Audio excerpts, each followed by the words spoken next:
Bonjour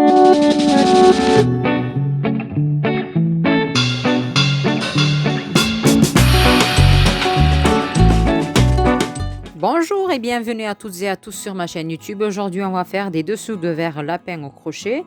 Donc, on va utiliser un crochet 6 mm, des petites fleurs comme ceci pour décorer et puis du fil ribbon, mais vous pouvez utiliser du trapillo ou quelque chose qui a plus ou moins la même épaisseur. Donc, on commence par faire un cercle magique. Ensuite, on fait 3 mailles en l'air. Ensuite, je prends un jeté et je fais dans mon cercle magique une bride pour commencer. Donc, je prends un jeté et je viens faire une bride, c'est-à-dire que je vais avoir 3 jetés sur mon crochet, je tire, j'en enlève 2 dans un premier temps et les 2 autres dans un autre temps. Donc, au total, je continue jusqu'à obtenir 11 brides. Et ensuite, on va passer à la deuxième étape de notre dessous de verre. Je vais vite fait faire les autres brides et puis je vous reprends juste après pour vous expliquer la suite.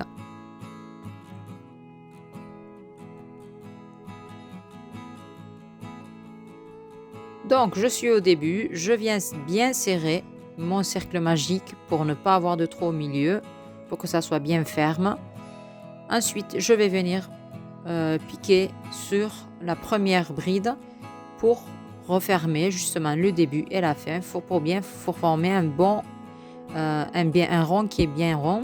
Donc, je viens piquer sur la première bride de l'arrière vers l'avant et je prends ma maille qui est en cours et je clôture comme ça. Ensuite, je viens piquer juste au-dessus de ma première bride. Il faut avoir 3 jetés sur le crochet.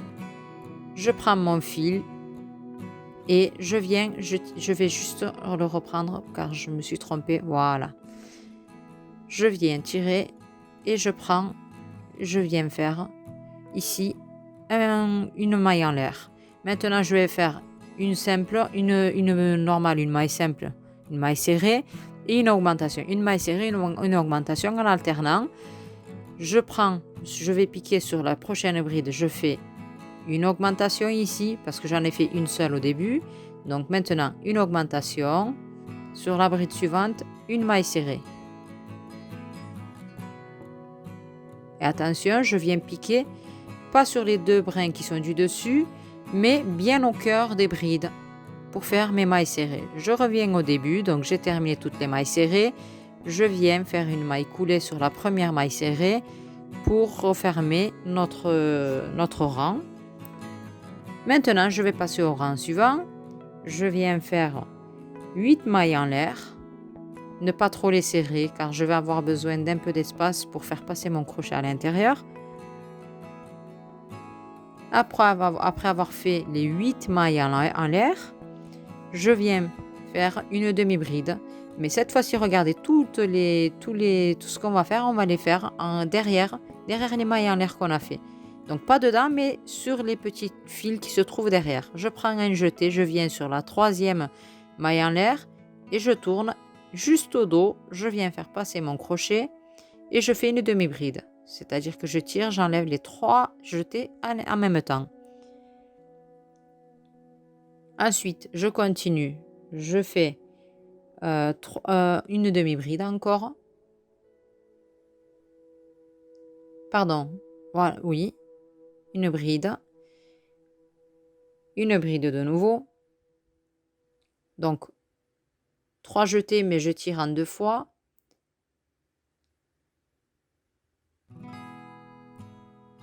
Je termine par une demi-bride.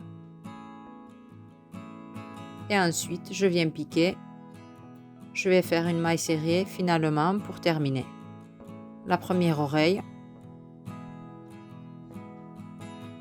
Donc, je viens faire ma maille coulée. Je vous ai dit maille serrée, il me semble. Donc, c'est bien maille coulée. Excusez-moi. Maintenant, je vais pour laisser un tout petit peu d'espace, je viens faire une maille coulée et une deuxième. Ça, c'est l'espace que je laisse entre les 2 oreilles. Je viens faire maintenant exactement la même oreille. Donc, 8 mailles en l'air. Ensuite, je viens piquer sur la 3e maille en l'air. Je fais une demi-bride, 3 brides, une demi-bride de nouveau et une maille coulée au début. Comme ceci. pour finir ma deuxième oreille. Maintenant, je vais faire des mailles coulées sur tout le bord, tout autour de notre dessous de verre pour avoir un bord qui soit bien uniforme. Je viens piquer sur les 2 brins du dessus de nos mailles serrées et je viens tirer comme ceci. Je continue, je vous reprends juste après pour vous montrer l'étape suivante.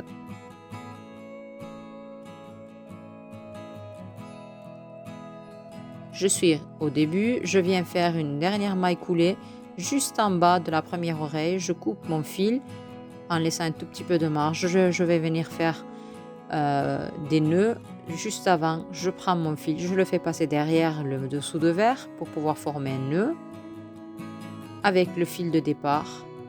Comme ça me permettra d'avoir les 2 fils au dos, derrière, à l'envers, et je vais pouvoir ensuite les cacher entre les mailles en tirant sur les autres mailles qui sont déjà existantes. Vous pouvez utiliser un crochet un tout petit peu plus petit. Moi, j'ai pris celui-ci parce que je l'avais sous la main. Mais avec un crochet plus petit, c'est plus facile de cacher les fils, comme ceci. En même temps que je fais les retouches, je vous rappelle que si vous ne l'êtes toujours pas, vous pouvez vous abonner à ma chaîne. Ça me fera toujours plaisir d'avoir plus d'abonnés car ça me motive pour continuer à publier, pour continuer de publier de nouveaux tutos. Juste après, je vais publier la semaine prochaine, normalement, un dessous de plat, toujours en forme de lapin, pour pouvoir vous décorer vos tables de Pâques, parce que Pâques approche. Voilà, comme ceci, j'ai fini de cacher mes fils, je coupe bien à ras. Ça ne se défera pas, ne vous inquiétez pas. Vous pouvez les laver jusqu'à 30 degrés à la machine ou à la main aussi, très bien, ça tient bien. Donc vous faites des petites retouches comme moi à la main, c'est toujours indispensable. Et vous pouvez passer, si vous voulez, un petit coup de fer à repasser dessus, vraiment léger pour que ça soit bien droit, mais en général ça tient droit. Bon, moi je vais venir fixer des petites fleurs, des petites tiges comme ceci au milieu, entre les 2 oreilles, mais vous pouvez utiliser une autre décoration à votre goût. Avec les tiges en métal qui se trouvent au dos, je viens faire un petit nœud, je les noue entre elles pour que ça ne bouge pas. Vous pouvez les fixer aussi au pistolet à colle, comme ça vous convient. Vous pouvez laisser aussi sans décoration, si ça vous plaît, comme ça, sans rien. Voilà, j'attrape bien les 3 tiges. En général, c'est ce genre de décoration, vous les trouvez dans les magasins de loisirs créatifs, un peu partout, ou sur Internet aussi. Donc, je cache bien les débuts, juste les tiges en métal qui se trouvent à la fin, entre les fils, ou un petit coup de pistolet à colle aussi serait idéal pour que ça ne bouge pas dans le temps. C'est à votre convenance. Voilà, j'espère que mon tuto vous a plu. Si vous avez des questions, n'hésitez pas à me les poser en commentaire. J'attends vos suggestions, vos commentaires, vos avis. N'oubliez pas de vous abonner aussi à ma chaîne. Je vous dis à bientôt dans une nouvelle vidéo. À bientôt, au revoir.